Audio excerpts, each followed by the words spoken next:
Oi, pessoal. O Câmara Aberta de hoje fala sobre saúde. Você sabia que os 1000 primeiros dias de vida de uma criança podem ser decisivos para que ela se torne um adulto saudável? Esse período é a oportunidade que os pais têm de influenciar o desenvolvimento dos filhos. Mas o que fazer exatamente? Quais as recomendações para cuidar bem dos bebês? Quem vai nos responder esses questionamentos é a pediatra Geórgia Rodrigues. O Câmara Aberta está começando.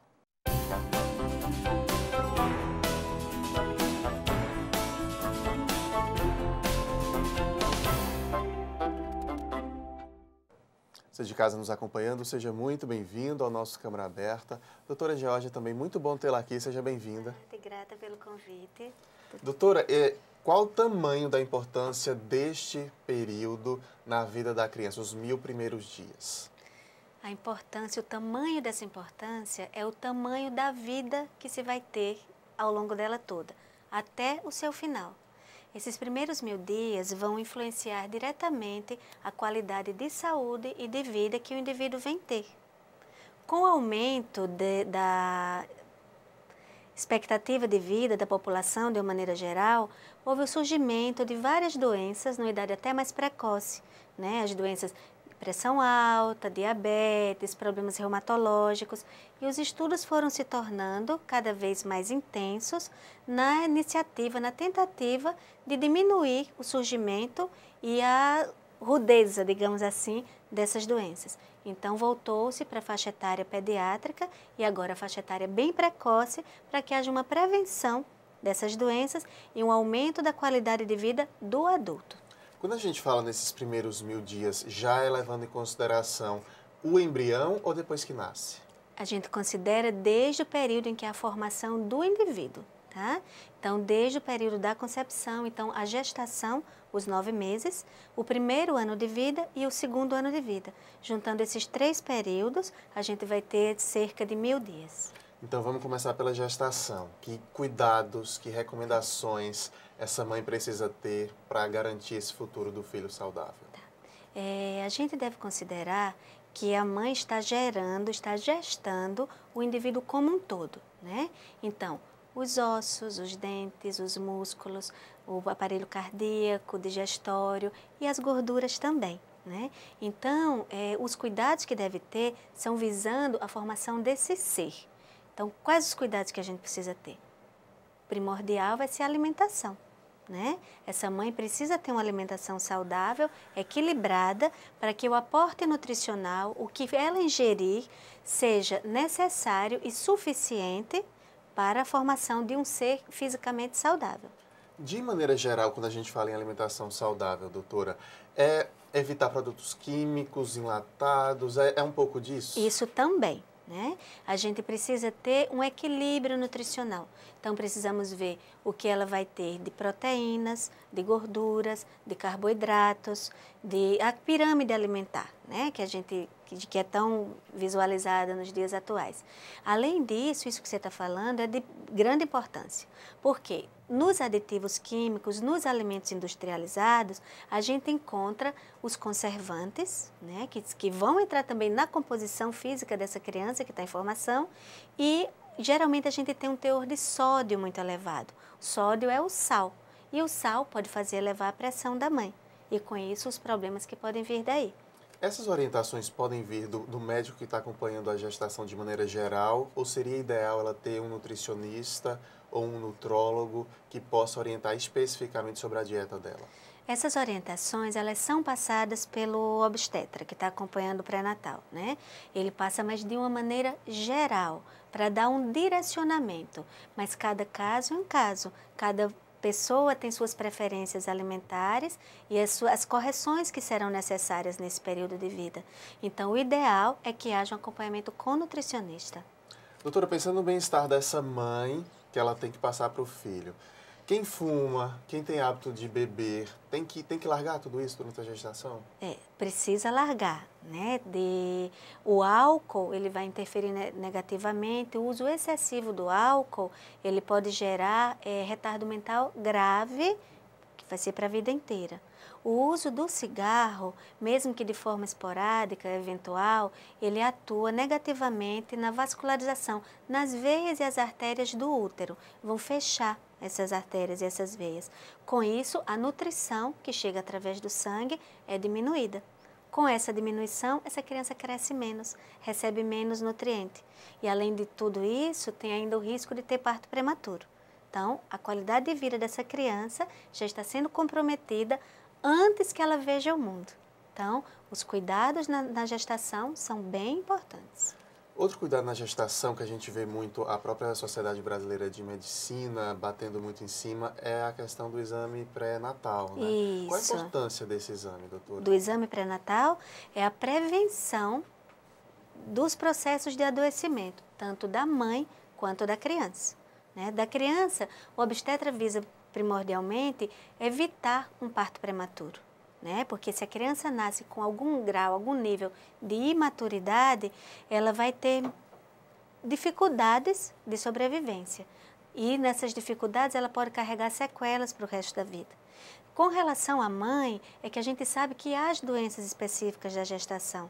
A gente tem hipertensão, tem o diabetes gestacional, tem várias outras circunstâncias que podem gerar um agravo tão grande que leve ao óbito, que leve à morte da mãe.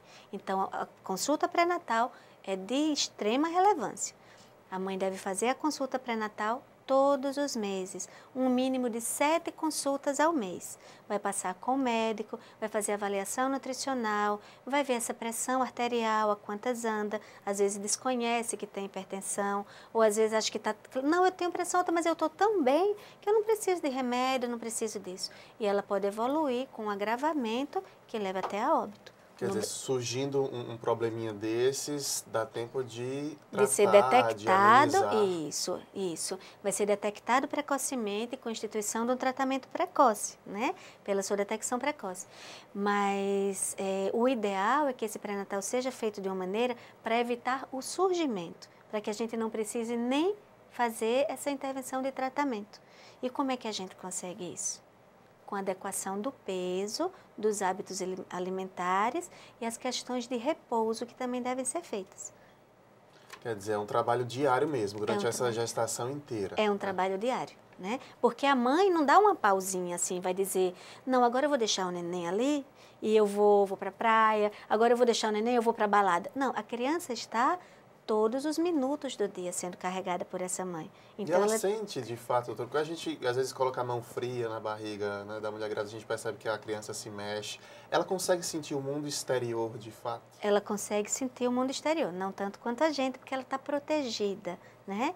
Mas ela consegue perceber isso. E ela percebe também através das emoções da mãe, que são passadas para a criança. Mas como isso é algo ainda sutil, né? Nem todas as pessoas percebem ou não acreditam, não acreditam isso é uma importância, a gente precisa se ater à questão palpável, física, orgânica, mensurável, que vai ser pressão arterial, peso materno, qualidade e quantidade da ingesta da alimentação da mãe. Então, tudo isso vai sendo gerando uma criança com o máximo de possibilidades de ter uma qualidade de vida ao longo de sua vida saudável. A senhora fala dessa outra questão não física, né? A questão do amor mesmo. Eu anotei aqui uma frase que eu achei muito interessante de um pediatra. Ele diz o seguinte: o afeto, o carinho e a atenção são nutritivos. E as crianças crescem melhor quando são amadas. É fato isso? É fato. É fato e isso pode ser até mensurável, né? A gente vê no caso das crianças institucionalizadas, por exemplo, crianças que são deixadas em orfanatos, né? Eu já tive a oportunidade de acompanhar, que é quando a mãe pega a criança, é uma criança apática, parada, quieta, com pouca aceitação da alimentação e pouco tempo depois, já teve caso de eu ver assim, com menos de 30 dias, eu disse, mas é outra criança. Né? E assim, mas no orfanato ela tinha alimentação, mas faltava afeto, faltava amor. Esse é algo, a criança, isso há nos livros de pediatria realmente, né? Uma orientação assim, a criança precisa formar um vínculo afetivo com alguma pessoa. Essa pessoa às vezes não é a mãe, por uma impossibilidade pessoal de ter afeto, independente da classe socioeconômica a qual ela pertença. Mas a criança precisa se vincular. Ela pode se vincular a uma tia, pode se vincular a babá, pode se vincular a professora da escola. Mas essa vinculação afetiva vai ser determinante no desenvolvimento dessa criança também. Eu até quero explorar mais sobre afeto no segundo bloco. Deixa eu voltar só para a ordem cronológica da gestação, para ficar bem claro para o nosso telespectador. Feita essa gestação, como a senhora orientou, né, ir mensalmente ao médico, cuidar da saúde, da alimentação, enfim. Chega o momento do parto. O tipo do parto pode influenciar na saúde dessa criança? O tipo do parto influencia. Mais com questão, porque penso que você está falando de parto cesariano ou parto normal, né? Ou parto eutóxico. O que o pediatra não gosta de ser feito a cesárea é porque a gente tem muitos casos de cesariana que chama eletiva, que é a que escolhe. A mãe escolhe, a família escolhe. A data. Escolhe a data. Isso, escolhe a data. Então chega assim, era para nascer no dia 20 de outubro. Mas o aniversário do teu pai é no dia 12. Vamos fazer essa cesariana no dia 12, né? Para nascer no mesmo dia do avô? Então, isso pode comprometer a maturação pulmonar, de alguma maneira comprometer o desenvolvimento dessa criança. Por um capricho, às vezes, desnecessário, Por um capricho, né, às vezes, desnecessário, que isso às vezes é feito, né? Com relação ao próprio mecanismo do parto, o parto normal, que, como o nome diz, é normal, né? Mas é o parto vaginal, o parto eutóxico, ele proporciona oportunidades à criança de se livrar de situações que podem comprometer, por exemplo, o processo respiratório. Quando a criança é feita cesariana, abre-se, né, faz uma incisão na barriga ampla para que a mão do cirurgião possa ser inserida e tracionar essa criança. No parto normal, isso não é feito. O canal vaginal, a bacia, tudo muito estreito. Então, essa criança é literalmente espremida na hora de sair. E isso é bom? Isso é bom. Por quê? Vai espremer o pulmão. E no que espreme esse pulmãozinho, o líquido estava retido, lembrando que essa criança passou 9 meses no meio líquido, vai ser drenado e ela vai ter uma capacidade respiratória melhor. E se ela não foi pelo parto normal? Fiquei curioso agora. Como é que esse líquido sai? O líquido sai também. Não quer dizer que esse pulmão está encharcado, né? Mas esse líquido sai com o movimento respiratório. À medida que se inspira, o ar entra no pulmão, que não estava entrando na barriga, né? No momento que o ar entra, ele expande esse pulmão, aperta como uma esponja. Aperta essa esponja e esse líquido é drenado. A partir do nascimento, essa criança agora já, né, do lado de fora, né, desse pequeno universo que ele estava vivendo, quais cuidados, doutora, a partir daquele momento do nascimento? Os cuidados básicos que a gente deve ter são com relação à manutenção da temperatura corporal. Essa criança não deve estar sendo exposta a temperaturas muito frias e também não a muito quente, né? E afeto e alimentação. Tá? Que aí ela já vai ela não está mais ligada à mãe, ela já precisa do alimento externo. Isso. É a amamentação. É a amamentação. Eu quero falar sobre a amamentação, a gente explorar mais no segundo bloco. Sim, Vamos fazer uma pausa rápida aqui para o intervalo. Na sequência, a gente volta mais entendendo esse universo da criança, dos primeiros 1000 dias de vida da criança. Até já!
Aberta está de volta, hoje recebendo a pediatra Geórgia Rodrigues, que nos explica a importância dos primeiros 1000 dias na vida de uma criança. Doutora Geórgia, eu já tinha pulado para a criança nascida, já estava lhe perguntando de amamentação, mas deixa eu voltar para a gestação aqui, que a senhora me falou que tem um aspecto muito importante para a gente tratar. A manutenção do peso da mãe ao longo dessa gestação. Por que é importante isso? Levando em consideração só a saúde da mãe, a saúde materna, ela vai estar impedindo o surgimento de diabetes, de pressão alta e de uma doença que decorre da pressão alta, que é a eclâmpsia, né, que pode levar a convulsões. Pensando na parte da criança, que é o motivo que a gente está aqui hoje, essa criança deve ter um peso adequado ao nascimento. Ela não deve ser, como dizem alguns assim, foi um bebê gigante. E na pediatria a gente fala que é gig mesmo, né? É grande para a idade gestacional. Porque essa criança já vai estar interferindo na possibilidade dela ser um adulto obeso. Né? Então, a dieta materna deve ser observada para que a mãe não tenha aumento de peso excessivo. Uma dieta da mãe rica em gorduras, açúcares, vai gerar uma criança maior, tá? Que não é saudável. Esclarecido. E vindo agora então para a amamentação, né? Para a alimentação que esse bebê precisa ter após se desligar da mãe, né? Se desligar pelo menos ali diretamente, porque continua ligado. Fisicamente, né? Por que é importante, doutora, manter? A gente escuta sempre as recomendações de, durante os 6 primeiros meses, ser só a amamentação. Isso. Por que essa importância? Porque até os 6 meses de idade, o leite materno tem tudo o que a criança precisa. Tá? Em termos de açúcares, proteínas, gorduras, ferro, microelementos, tudo que a criança precisa tem no leite materno. Então, se eu tenho um alimento que já fornece tudo, eu não tenho necessidade de adicionar coisa alguma. Mas eu posso comprar um leite de lata? Pode comprar um leite de lata, que a gente chama atualmente de fórmula, né? As fórmulas infantis. Mas a gente, além do valor nutricional exclusivo, a gente tem células vivas de defesa, tá? Que vão atuar, por exemplo, no processo de infecção intestinal.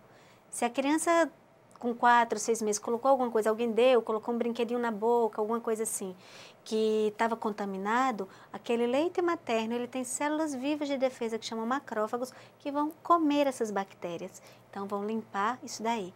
A criança vai ter um aporte de proteínas que são utilizadas na formação do sistema imunológico da criança. A defesa da criança. A defesa da criança. Então, o leite materno, além de ter o valor nutricional de uma refeição, ele tem algo a mais. Ele tem o fornecimento de saúde, tá? E aí a gente fala assim também, está sempre pronto, ninguém está indo para o fogo, para fazer nada, na temperatura correta, tá? E numa embalagem que não está contaminada. Então, não há necessidade do uso de coisa alguma.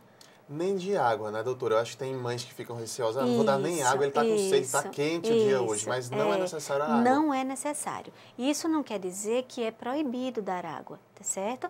A gente mora num lugar quente, né? Sim, às vezes a criança fica mais molinha, fica com calor também, porque aqui também tem essa cultura de dizer, não, o bebê sente frio, mas não sente calor, e haja agasalho na criança. Algumas vezes, quando eu vou examinar a criança, que chega para um bebezinho recém-nascido, o bebê vermelho, daí vai tirando a roupa, eu vou falando, mãe, presta atenção na cozinha dele. E a criança vai clareando, né? Estava fervendo ali dentro daquela roupa. Agasalhou sem necessidade. Excessivamente. Então, com isso, a criança perde mais água e ela pode precisar de água.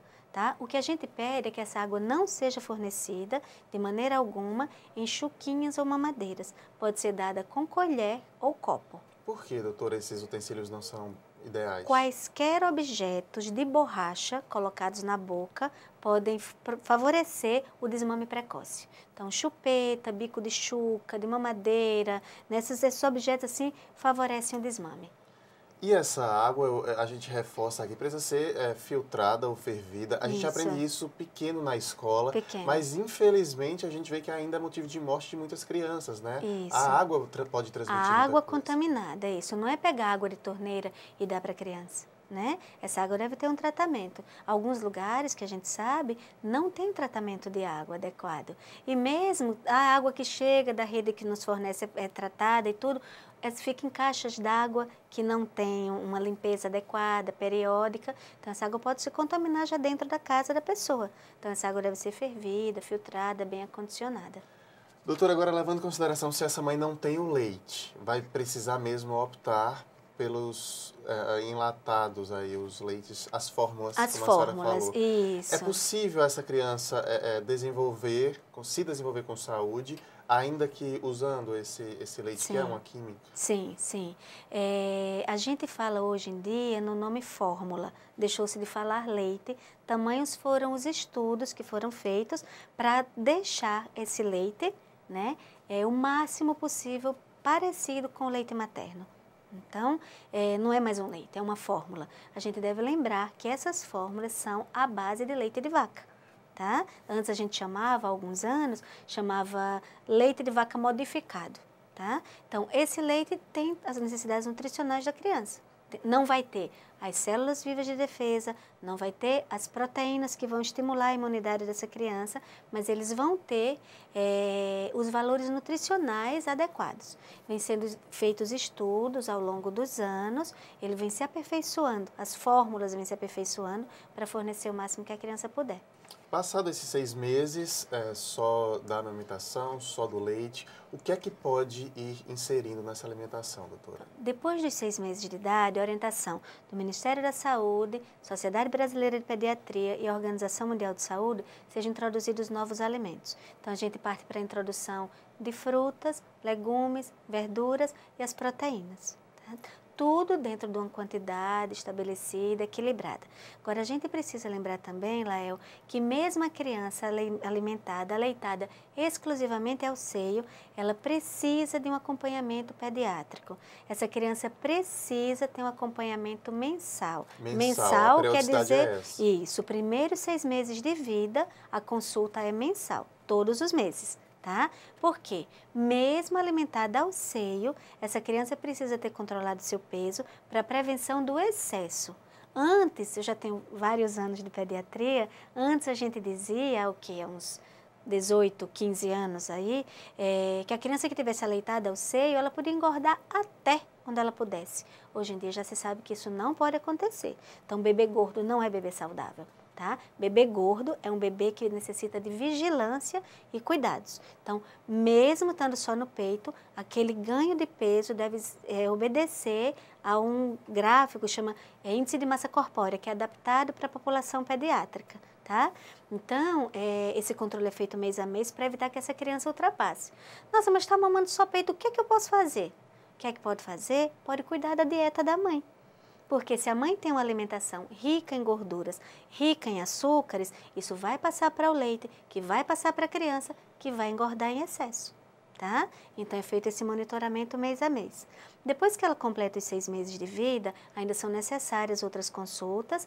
A Sociedade Brasileira de Pediatria pede que seja feita aos 9 meses e aos 12 meses, se a criança estiver saudável. Tá?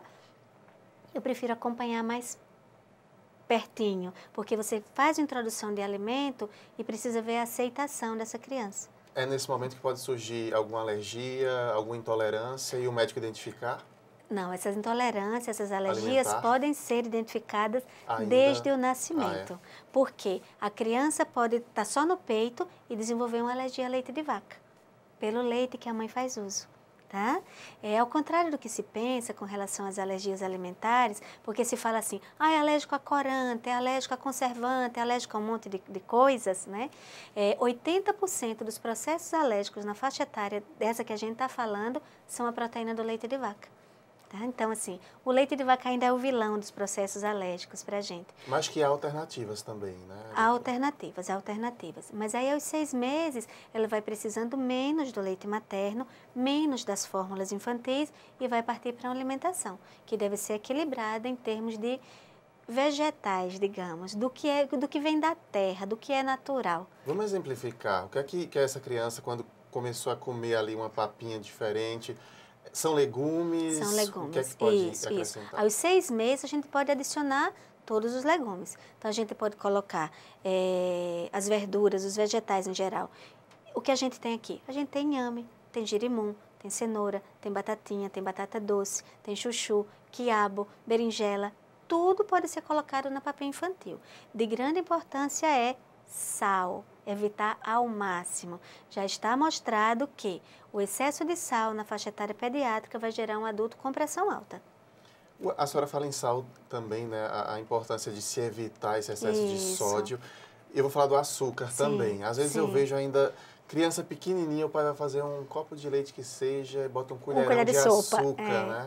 Desnecessário, imagina. A gente adulto tem que evitar, imagina a criança começando a vida. O açúcar também tem... O açúcar também tem suas implicações com relação à saúde, né?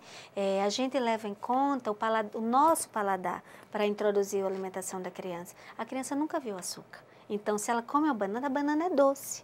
O mamão é doce, o suco é doce. Porque cada fruta, cada vegetal, tem seu doce. Só que nós estamos esquecidos disso. A criança está começando o processo, a gente não precisa perverter essa alimentação. Nesse período também, doutora, e voltando a falar um pouquinho de afeto, eu também vi uma entrevista certa vez de um pediatra falando que nosso ritmo de vida atual faz com que os pais coloquem logo a criança na creche, às vezes cedo demais, né? Em contato com outras pessoas que não terão tempo de dar atenção individual, né? Como se fosse de fato alguém da família. É importante rever isso também, o pai tentar, a mãe tentar, dentro das suas condições da família, estar mais perto dessas crianças. Isso é importante para a construção do indivíduo como um todo, né? Não é só com relação à criança. Quem recebe afeto vai ter afeto para dar, né? E com relação a... Como você falou, nosso ritmo de vida às vezes imprime uma necessidade de deixar essa criança com outros. Mas o que eu percebo, Lael, é que essa criança, quando está com a mãe, com o pai, ela não está tendo contato físico. Hoje em dia as crianças são carregadas em maletas, em bolsas, né? Então assim, mas eu não tenho tempo. Mas então nesse tempo que você sai do seu carro e vai entrar na sua casa, pegue no colo, acolha, diga que está aqui, né? Está presente nos poucos momentos de que se dispor. A gente tem 2 minutinhos ainda, tenho dúvidas ainda.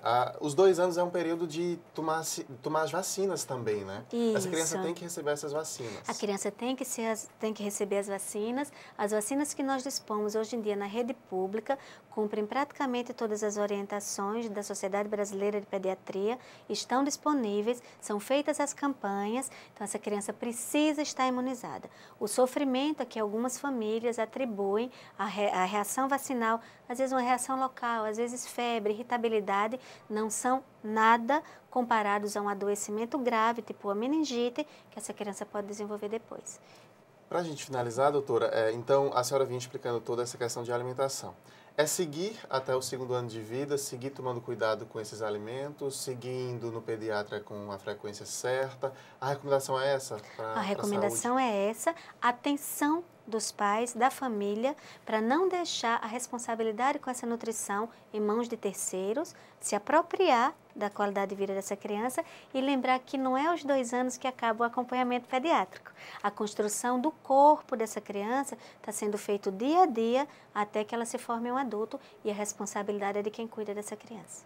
Tá ótimo, doutora Geórgia. Muito bons seus esclarecimentos aqui hoje. Muito obrigado pela presença. Obrigada a você e grata pela oportunidade de poder clarear de alguma maneira os cuidados com a criança. Tenho certeza que ficou sim, claro, para o nosso telespectador. Seja sempre bem-vinda. Agradecida, Léo. O Câmara Aberta de hoje termina aqui. Se você quiser rever este e outros programas, passa lá na nossa fanpage, facebook.com/TV Câmara JP. O endereço do nosso canal no YouTube também é TV Câmara JP. Muito obrigado pela companhia e até nosso próximo encontro. Até a Tchau. próxima. Tchau.